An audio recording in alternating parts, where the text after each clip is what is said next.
While MPs continue debating the State of the Nation address, let's take a look at other aspects of the President's speech concerning some support for businesses. Now, in his State of the Nation address last week, President Cyril Ramaphosa announced a bounce-back loan scheme to enable small businesses to bounce back from the pandemic as well as the civil unrest.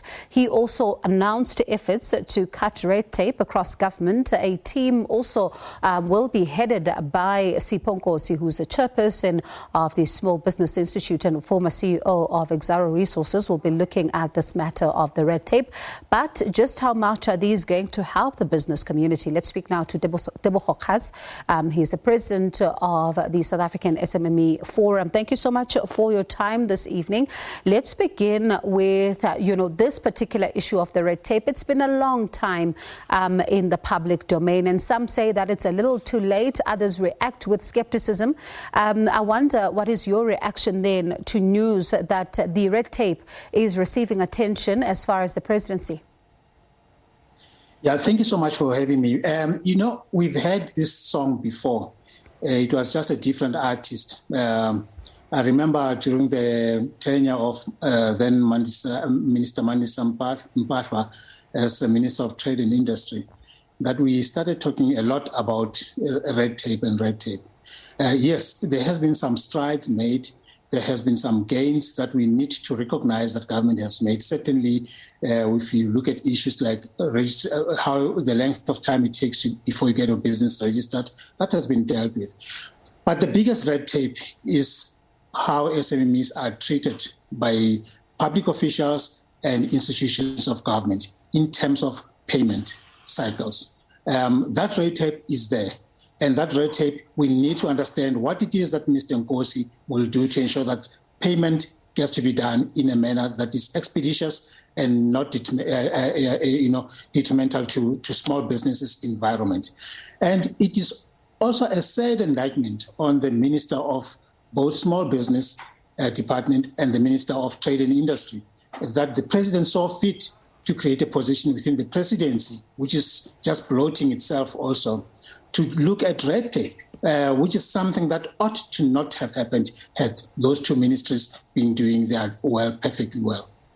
And when we then talk about even this, these particular two ministries, because of course there's been a lot of confusion about what are they supposed to be doing if this is now going to be taken up to the presidency. But there's another issue of the bounce back loan scheme, sounding pretty much like the loan guarantee scheme that we heard being announced when those lockdown measures were being announced to try and alleviate, some of the pressure on businesses when the pandemic started. We saw banks not cooperating in this particular matter, the president himself admitting to it, even saying that they will need to be spoken to.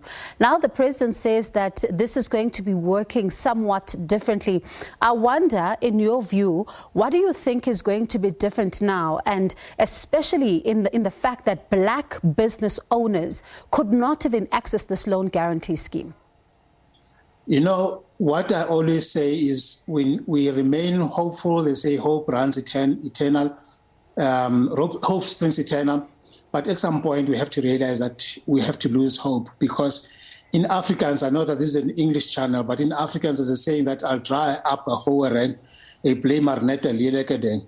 On Salmarsin of how this new bounce back is. Certainly, by even using the term bounce back, it means the government acknowledges that it hasn't been bouncing at all, or if it was bouncing to a different direction altogether. So it needs to come back to its senses and provide the kind of assistance that will help alleviate the plight of small businesses and entrepreneurs. And certainly, we are hopeful that they will have learned lessons from the failed dispensation that was administered by banks, because that never gained any traction at all. In fact, personally, I'm still to meet any small business that has benefited from that.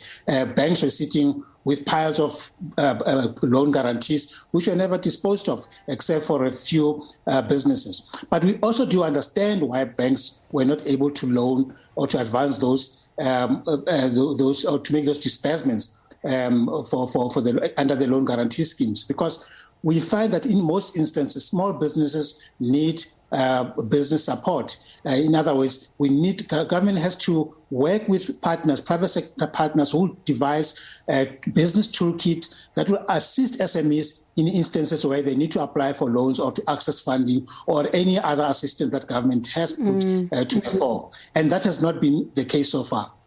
Now, as a final question, one of the things that is also going to be important is the support for these businesses, because in his speech, he talks about Eskom and how, there'll be plans to try and make sure that there's more, the monopoly, in fact, does end and we see more power being added to the grid. This is going to be critical, especially when you look at the fact that small businesses were not only hit by the pandemic, but the ongoing power cuts as well are also stealing food from their table. No, absolutely. But, the problem of energy or power generation and supply, it's a very critical issue insofar as economic development is concerned and small business development also. And to the extent that there's been promises that the power issue would be resolved, we still are none the wiser as to when and to what extent that will be done, because we've been talking about the re-IPP or the IPPs, but we certainly haven't seen any extra energy supply coming onto the grid. And we also have small businesses who are also struggling in areas where they are perpetually having power cuts, either due to load shedding or load balancing. And we need to address that. And we need to put our heads together and find solutions as to how we can help Eskom to make sure that it reaches the customers and the customers are able to make sure that they make good with regards to payment for the services that Eskom, the likes of Eskom, has paid. Because it matters not who the new suppliers are, whether it's clean energy or whatever form of energy, if the supplier won't be able to get to recover the money insofar as the consumption is done. So that is a critical problem that I believe that government ought to be coming with solutions, or I would have expected that the State of the Nation address would have addressed. When you go to Soweto and you find a funeral parlor, for example, running on a generator for 24 hours, that is a cost to the business. And who's going to bear that? Ultimately, it has to be the consumers, and it is untenable. All right, Tebogo Khaas, thank you so much for your time. It really looks like it's going to be some practical action that is needed here to make sure that business owners are really taken care of. But let's see what the year brings, as some of these commitments have been made in the state capture, in fact, in the State of the Nation address. That was Tebogo Khaas, is the president of the Forum for Small, Micro and Medium Enterprises. And these, of course, are business people that are saying that more will need to be done, more than talk, in order to ensure that they do get the kind of support that they need as businesses. Let's bring